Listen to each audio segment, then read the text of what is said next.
Good evening, everyone. It is your girl, Marcie Thomas, and I'm here for another wonderful and important episode of Live Well Sister. So come on in the room and get ready for a very important conversation that I really can't wait to dive into for a multitude of reasons. So if this is your first time here, I want to officially welcome you to the space, and I really hope that it will not be the last time, because we are always having really important and compelling conversations. So I am joining you from the outskirts of Atlanta, Georgia, originally from Cleveland, Ohio. And I'm one of those people who's lived a whole bunch of different places. So if you drop in the comments where you're joining us from, it's a good possibility I've either been there or lived there. So tonight's conversation is one that, I really want you to think about it and dive deep and really consider ways that you can help to be a part of the change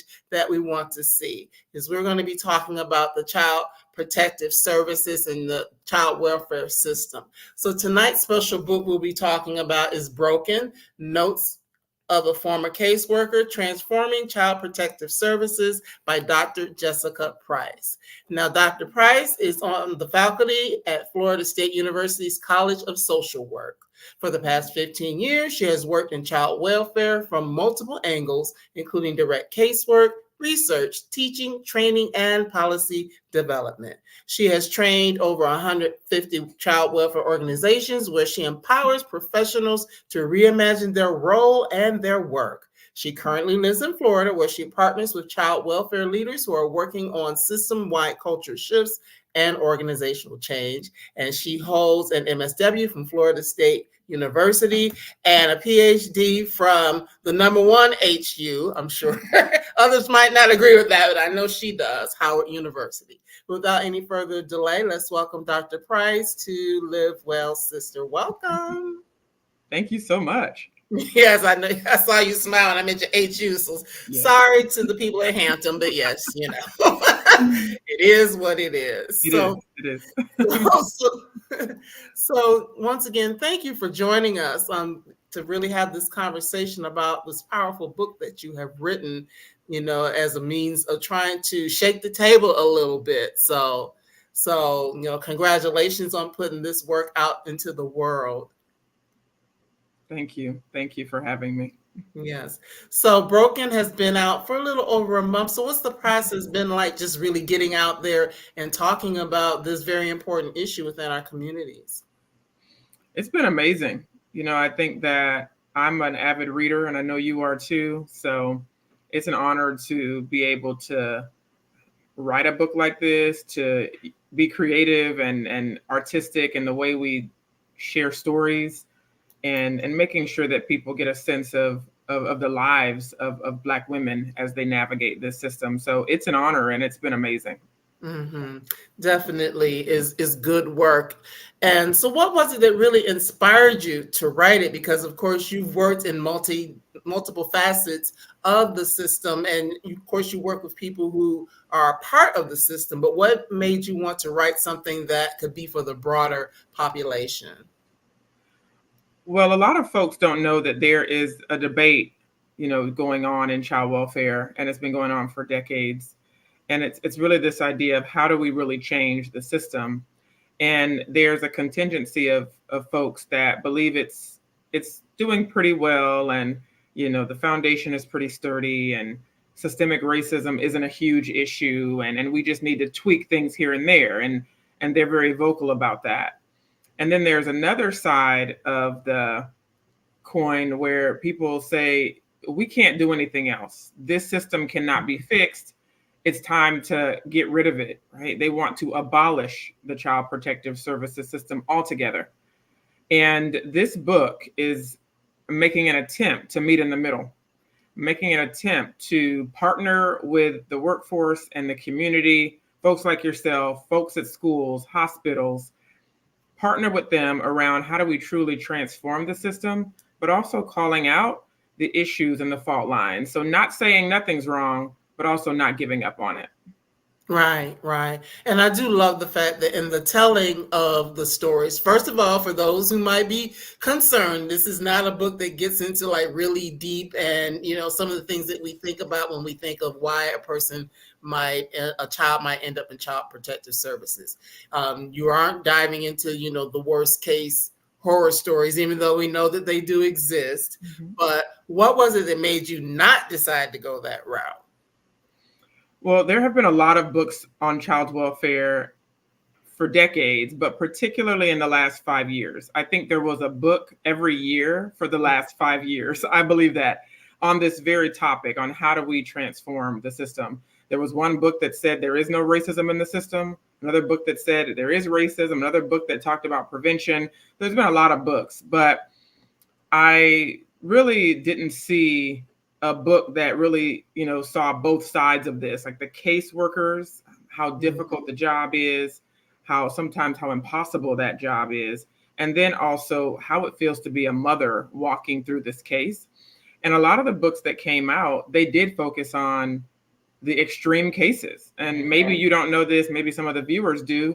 Just a few years ago, there was a story of an adoptive mother who drove her adoptive kids off of a mountain, right? The extreme case of her doing that. And that was a media storm, right? Like, how did the child welfare system let that happen?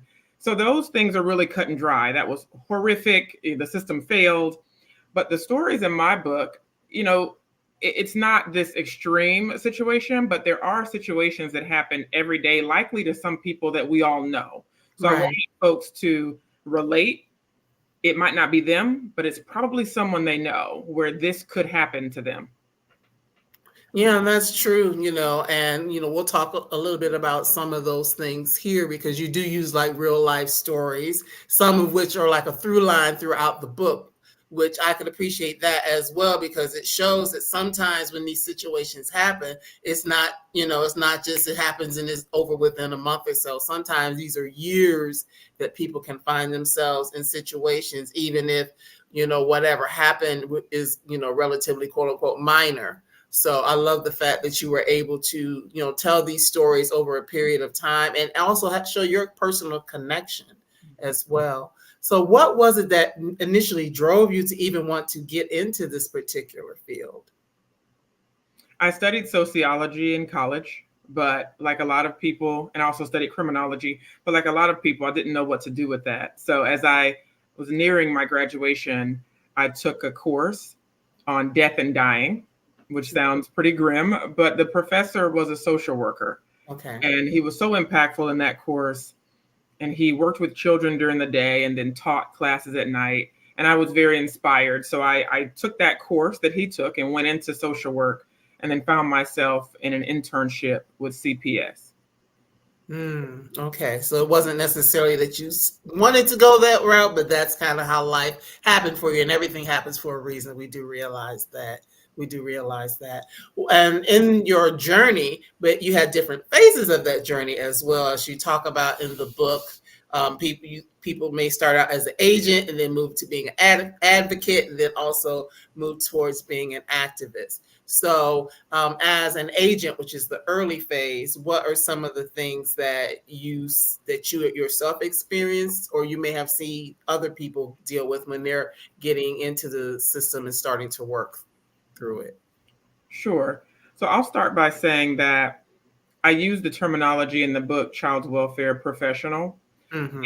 And then I use the word community partner because as you know, and as the folks that are listening in, this field is not in a silo by itself. I mean, we interface with medical personnel, law enforcement, educators, and not every now and again, every day, we're Right. interacting with system partners.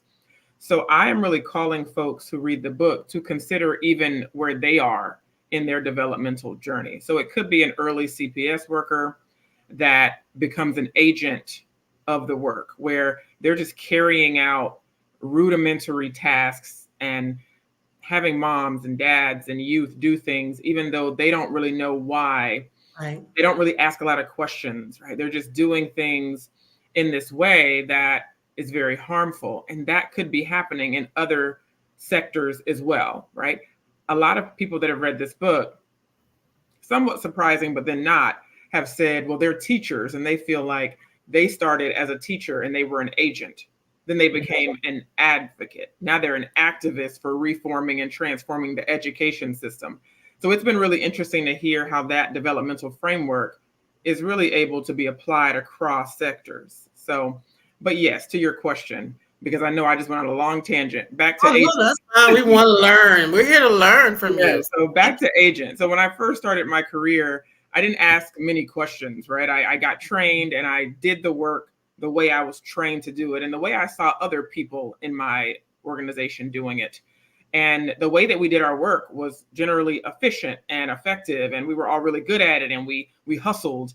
But I've realized, and I started to realize, that being good at that job doesn't necessarily mean we're strengthening and supporting families. It could just Right. mean we're meeting deadlines and trying to get the work done to the best of our ability. And I want us to see that differently, which is really why I created that framework that really moves you from mindlessly doing the job to really thinking about it differently. Right, and that is a thing when you mention families, because of course I did some research, and one of the things you talk about is that it really should be about the strengthening of families, but oftentimes that's not what it is. And while that could be the case across the board, with whomever the families are or the clients are, we see a lot of that in our community where there really aren't necessarily tools or resources that are being utilized to help build families and keep families intact. Absolutely. I think this is also, among many, another debate whether we're going to be narrowly focused on the child apart from their family, or Mm-hmm. are we going to think about child and family well-being? And that's something that I'm, as some people say, 10 toes down on, right? I want this system to shift toward looking at a child in connection to their family. Now, when people hear me talk, some people get that. Some people say, yeah, children, need their family. But others hear you're forgetting about the child. But we're Mm. not. We're really strengthening the family so that child is a recipient of stronger parents and stronger relatives and a stronger community. Because I mean, many people will say parents they don't come with an instruction manual, and they're oftentimes things that they don't know and they don't have the resources, and so of course with that, those things can show up in the ways that they're rearing their children.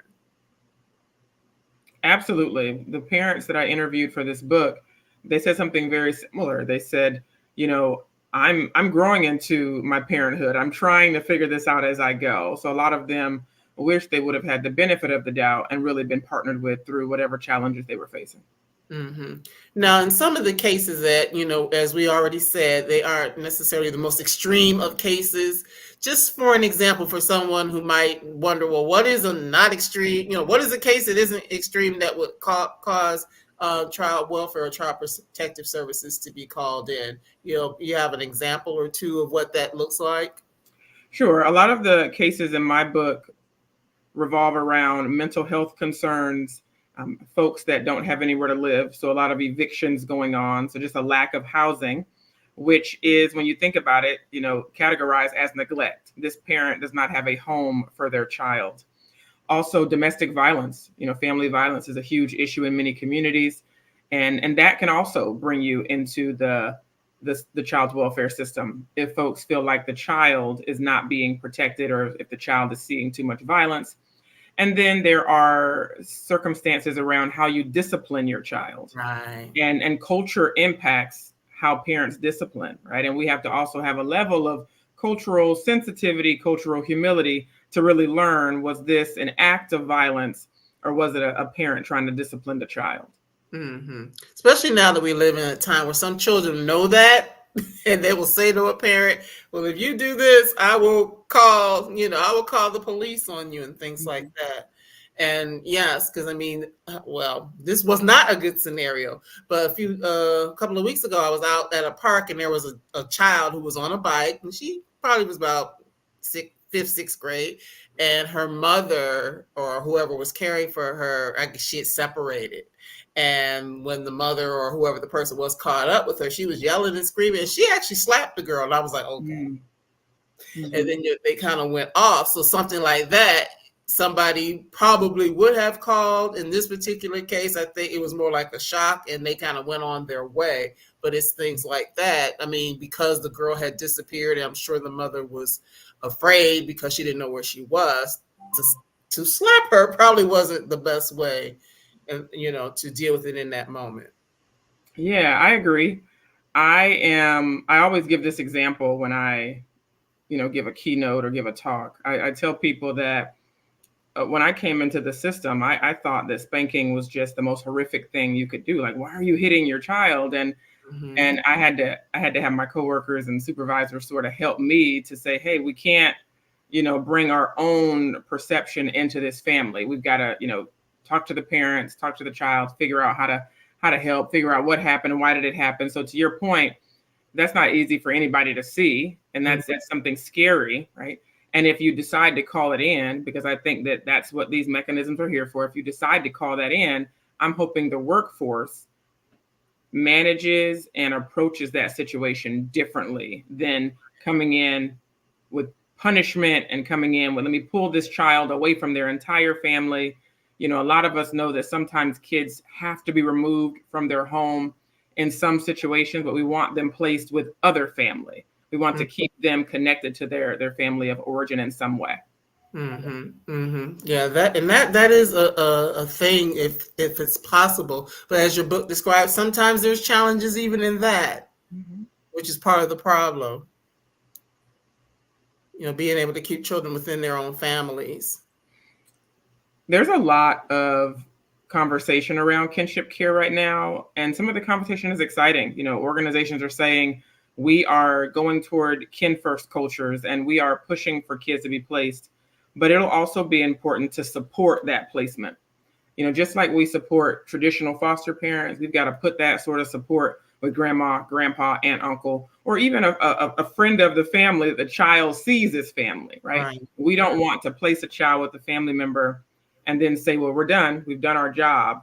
We want to wrap around services and support in that home as well, because it's not easy having a child plopped at your doorstep and asked to take care of them without any help. Right, that's very true. That 'cause I know someone did it to me, I would probably be like, it takes a lot, especially if it's something that you haven't done or you're just not prepared for. Mhm. So one of the other things that was not surprising to me, but talk a little bit about why it's so important to focus on the Black mother, because we know statistically it looks a little bit different for Black mothers. It does. And when it comes to CPS, this is something I had to learn too within the last 15 years. Data shows that Black families, as well as other ethnic minorities, Native Americans, in some areas, Latinx families, they're coming into child welfare at higher rates. They are overrepresented in the system as compared to how they are in the general population. So they're not just overrepresented coming into the front door. Stats also show that Black families and Black youth don't get the same amount of services and support as other families. Youth are placed in foster care and they have more moves than other kids, which means they move foster homes constantly. Right? The termination of parental rights is the legal separation of a parent from their child. And people don't realize that it happens more often than we think. Mm. One in 100 kids will experience a TPR, which means they're no longer legally connected to their parents. And Black mothers are at a higher risk of having a TPR. So that's why I really wanted to focus on Black women, their experiences, and how their experiences changed how I saw the system. And of course, we know there are biases that lead to that, which that's a whole educational process in and of itself. Absolutely. Bias is that intrinsic machine that I usually say is inside all of us. It's not just that only certain people have bias. I have it, and so do you. We all have it. But Right. how do we manage it, and how do we have accountability in our organizations so that our biases don't continually and negatively impact the families we're working with? Have you found, just in your experience, that how can I ask this? That if you are in a system where there are maybe more people who are not of color that are making these decisions, that they just automatically are quick to want to move children out and maybe not listen to other ideas, or what, just in your experiences in working with people? What I can say is it's not always that the folks in the decision making seat is of another race, because in one of the stories in my book, there was a Black woman that said she had 5 different caseworkers and they were all African American.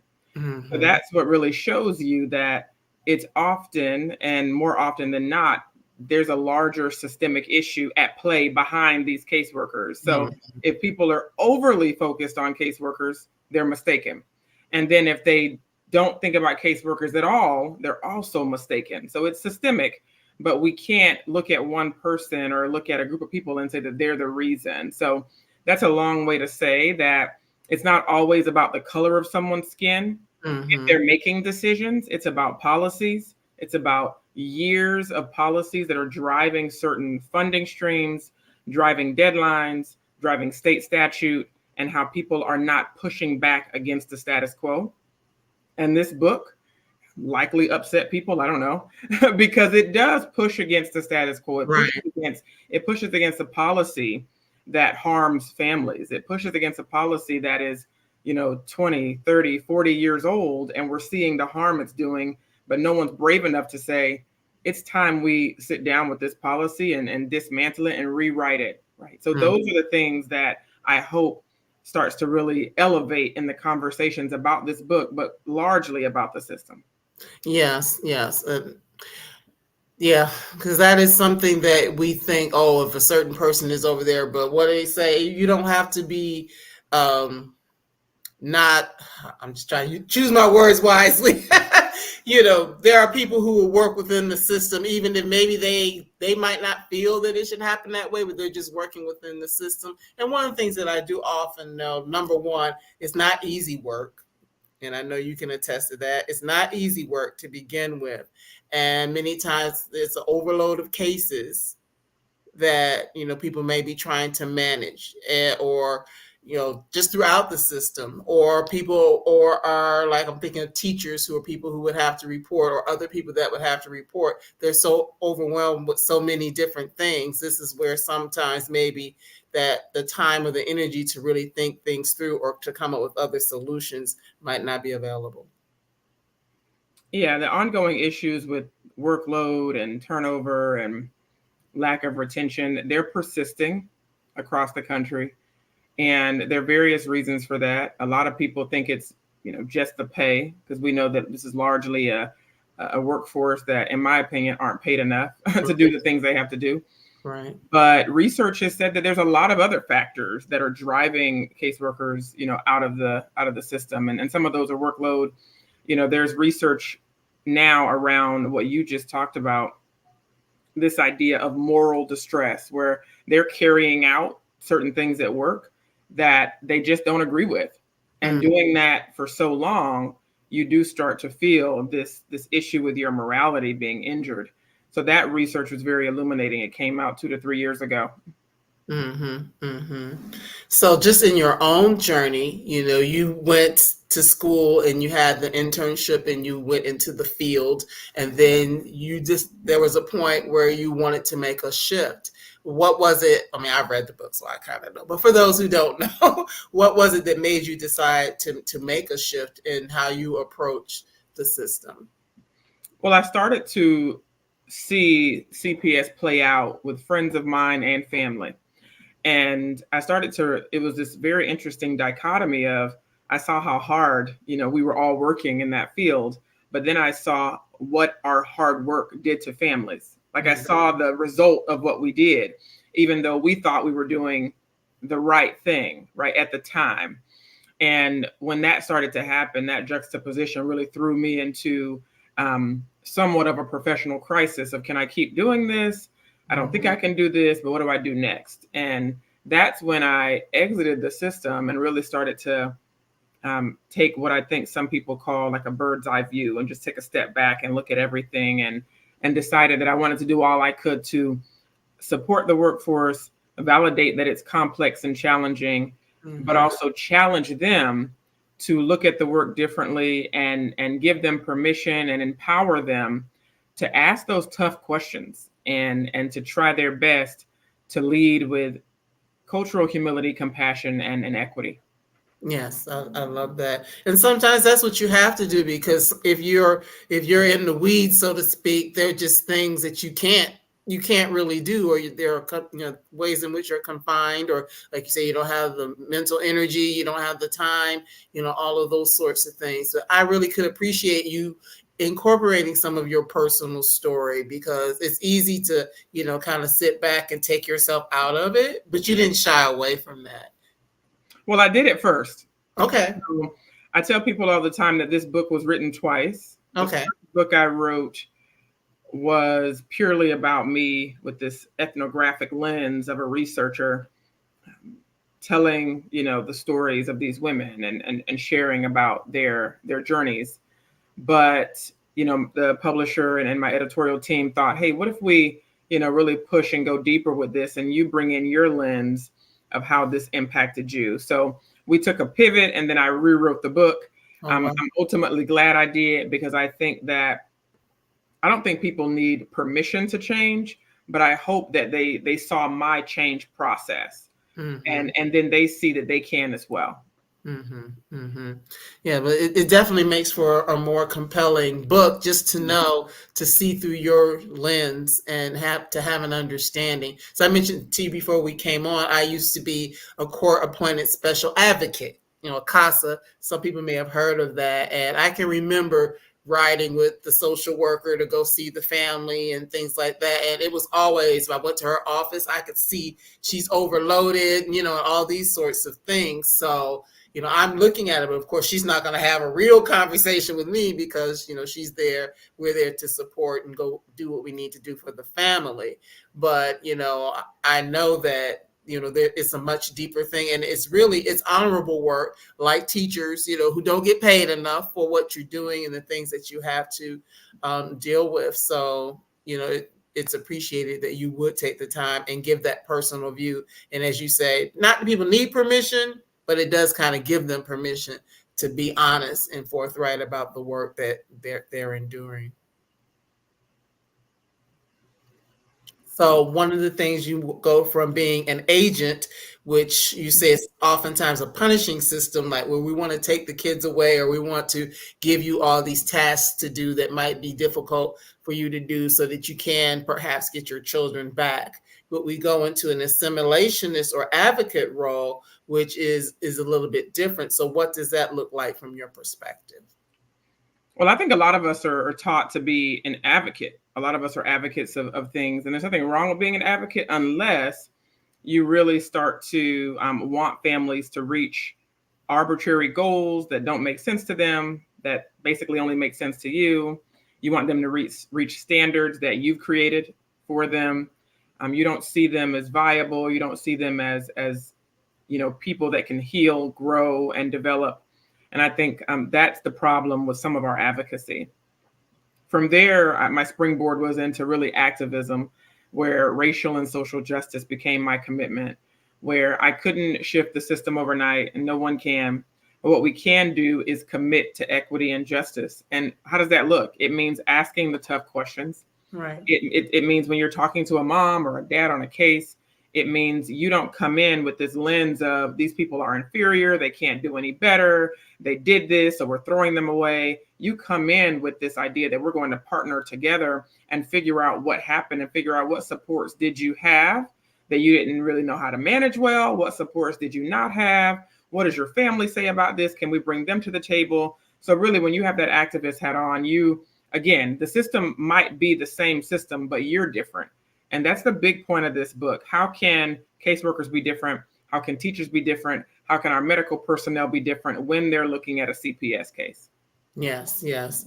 Now you just mentioned medical professionals. Of course, that they play a big role because oftentimes they will be the ones to look at a child and be able to determine, in the case of physical abuse, whether or not they think that exists. And you mentioned a very specific person whose name I had heard before, who was known for, maybe being a little bit too eager to cast children as being abused when maybe it may not be as much as as she's making it seem. So is that a big problem across the board where maybe medical professionals are just taking a quote unquote easy way out versus really diving in as well to try to learn more?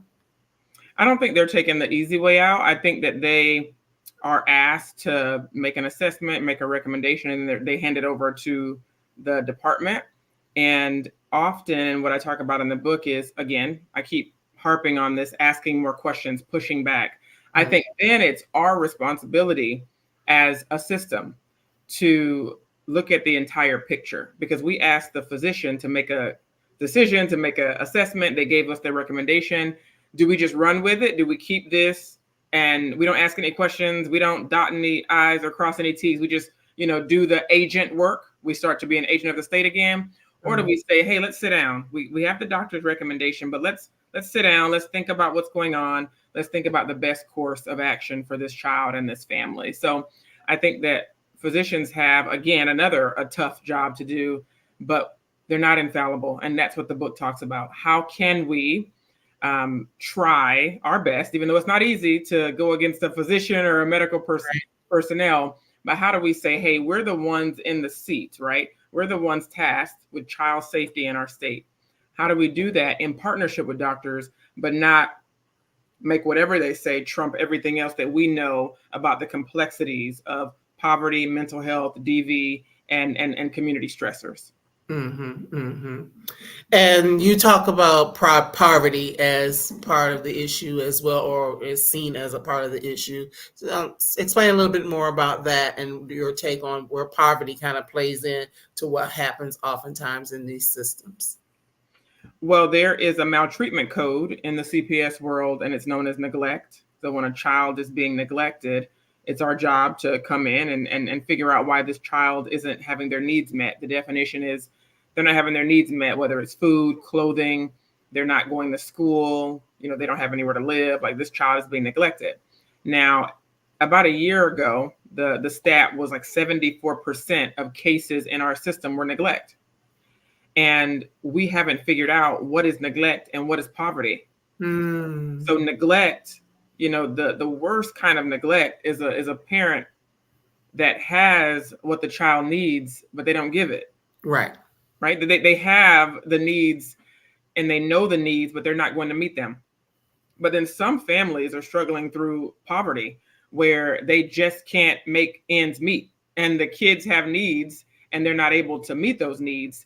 And I think those two parts of that coin haven't been extricated, and often we conflate them. So families that are struggling through poverty, struggling through evictions, struggling through mental health, struggling through the impacts of trauma and pressure are seen as neglectful. Again, we haven't zoomed out and really sat down and thought about what is actually going on with this family. I'll give you an example.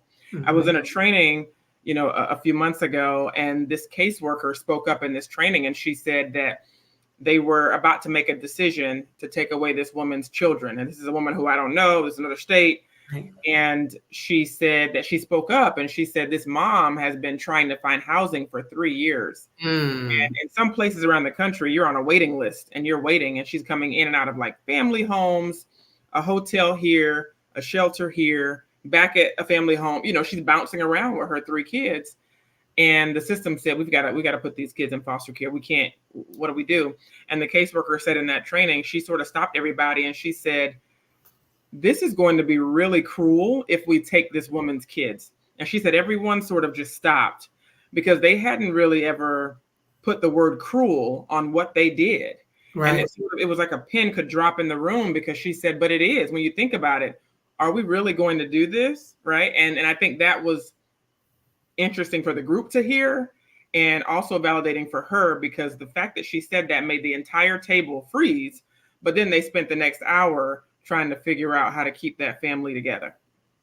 Right, because as you were saying that, I'm thinking like, yes, it's cruel on the one hand, but then I guess thinking about what life is like for for the children who really are in all of these different situations, and there isn't, they don't have housing stability, maybe they're not eating and things like that. So I guess there does have to be a balance, I guess, between like what really is best for the family or the children, and what is just well, we'll just take them away just because, kind of striking the balance between the two. Right. Maybe there's advocacy they can do with the housing, authority. Maybe there is a connection they can make with a family member. Maybe they can use funding. I heard this from a leader in Maryland. They had another situation. These situations are so similar, Right. with a woman that didn't have anywhere to live. And this leader, I don't think every leader can do this, but she rallied for funding to put the family up. And the reason why, in a apartment for the time being, while the mom tried to get, on her feet economically. And the only reason why she won this battle, this leader, is because her board realized it would be more expensive to put 3 kids in foster care than to put them up together as a family. So Mm-hmm. sometimes money is what you have to talk about. Like, do you want to pay this money for potentially 2 years of foster care, or can we put this mom up and then like wrap around services to help her get more stable? I love that term you just used, wraparound services, because that is the thing, in many of these cases, especially where poverty is the issue, whether it is housing or food or, can people keep jobs? I mean, all these different sorts of things that play a factor that folks would need to be able to work together holistically to come up with solutions and not just think that there's just one way to solve, the issue. Yeah. So that is something. But thinking about just, for those of us like myself who are here and maybe I don't have children, or, maybe you don't know people who are in the system or are affected by it, but we still care. What are some of the things that we can do to really be in support of people who need system, or to stand up and demand that changes are made, us knowing that there are things that need to be different? So one thing I wanted to do with the book is make sure that it wasn't an academic book, right? Right. And the first version of the book was an academic book, but it had been written a few times before. Like, somebody who was looking into the system was able to write about it. But then I put myself in it as a former caseworker, and then wanted it to be a read that anybody can pick up and read, right? That you don't have to be an academic or a professional, researcher to understand it. So folks that have read it, that are not in the field, what I'm hearing from them is this awareness about what happens to a family once they get into the system. And then this big concept that a lot of people know about is mandated reporters, right? A lot of people who may not be in the system are required by law to report abuse. And I tell people all the time, that law is here, we can't change it. So if you suspect abuse, you've got to follow the law or you could be prosecuted. But what I put in the book is just to pump the brakes a little bit. I asked them to consider a few things before you make that call. What I'm hoping that consideration does is that it helps the person who has this sense that abuse is going on, that they can widen their thought process about the family. They can consider what resources are needed. They can talk about their concern among people who they trust at their jobs. A lot of teachers and And folks have been reaching out saying, I really appreciate those considerations. They make me stop and pause.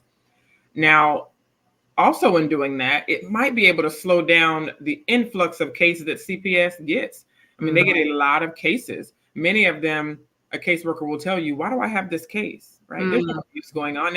Now they have a caseload with cases that shouldn't even be on their caseload. So as a person, like you said, who might not be in the system or know anybody in the system or even have children, I think it's important for you to know what it's like to be involved in a CPS case, and also know what to do if you have some issues or suspect that something is going on with a family. Yeah, that is important to be able to just know, to have more knowledge. And this book definitely does that, to really make us understand, to know, to think about it, all of that, so that we can be more informed citizens. And I know that we are in a year where people are voting. So that's a thought that crosses my mind as well. Perhaps if there are local people that are advocating for certain things that are family friendly, to listen to what they have to say and perhaps present those questions to them to see where they stand on these types of issues. I completely agree. I'm a huge proponent of knowing who your local officials are, and going to city hall meetings, even though some people, find them very boring. But going out there and listening to what changes are being made, and also at the state level and the federal level. There's a lot going on this year we need to all be aware of. Yeah, definitely that, because a lot of times we think about the big thing, and I mean the big thing is very important, but it's a lot of times it's the things that are happening to us happening within our local areas that really impact our day-to-day lives, and how things, sometimes people will take stuff they see happening on a local level and be like, well, that worked over there, so let's try this over here. So those are things to just be aware of and be mindful of. For those who are in the system, what is the biggest thing that you want them to be able to take away from Broken?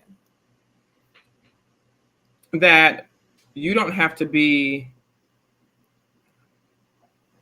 outside of the changes that need to be made. A lot of caseworkers have come to me and they say, there's so many changes going on, so many things shifting, and I don't know what's going on. So I'm inviting them to be a part of the change.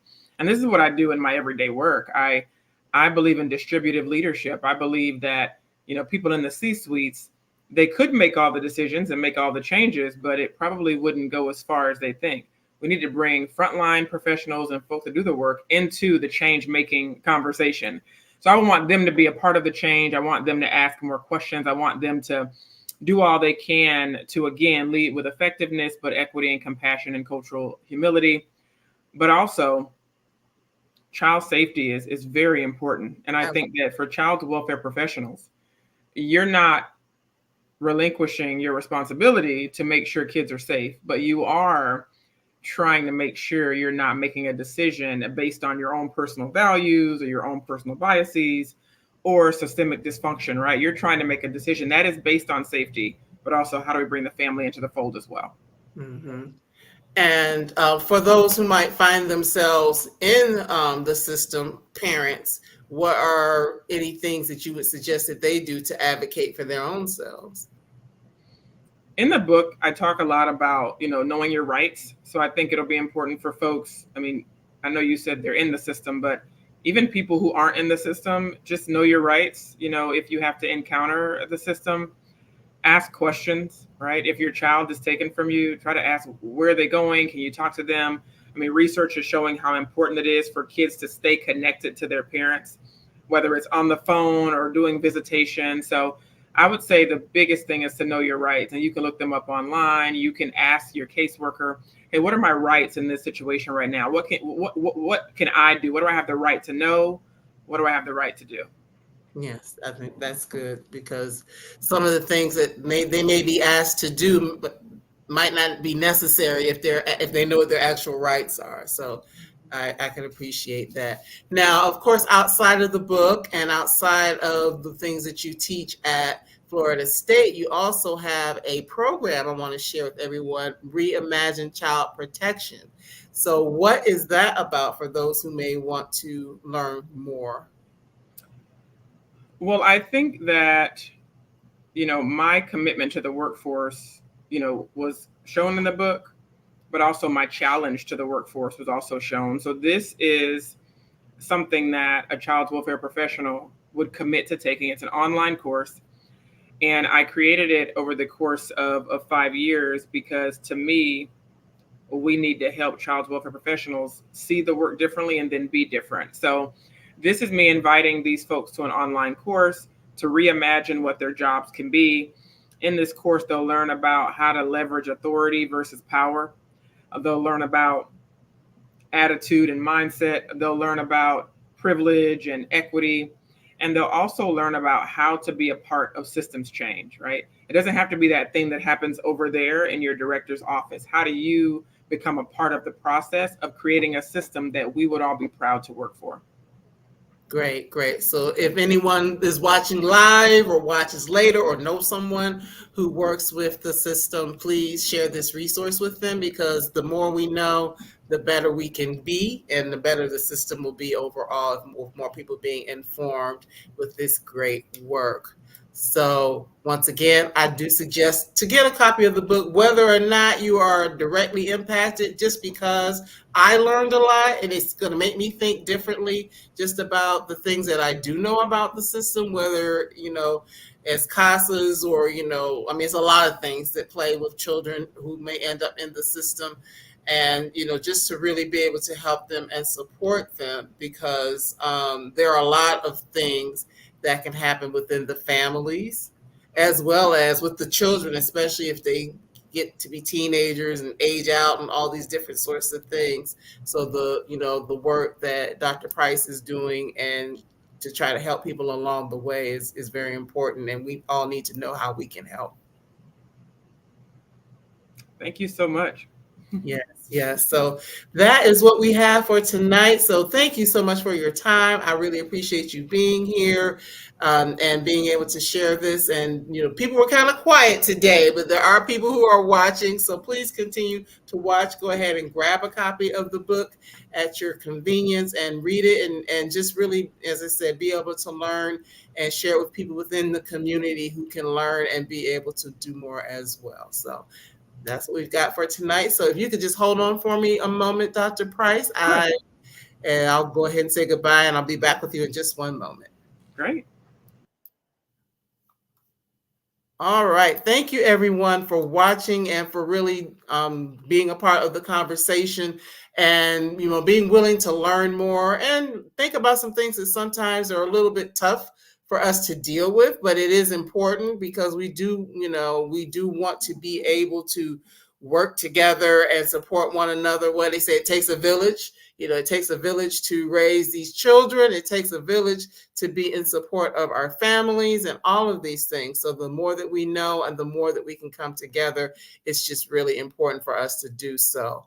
Well, for those who watch regularly, or even if it's your first time, today was actually the 200th episode that I have done between the BGC Book Club and Live Well Sisters. So this is a time of celebration as far as that's concerned. So I just ask you all to stay tuned in the coming days on the heels of this 200th episode, as well as next week, we will be celebrating 4 years of being in this space and bringing great people like Dr. Pryce and some of the other great authors and experts that have been in this space. Like I see another that's in the room.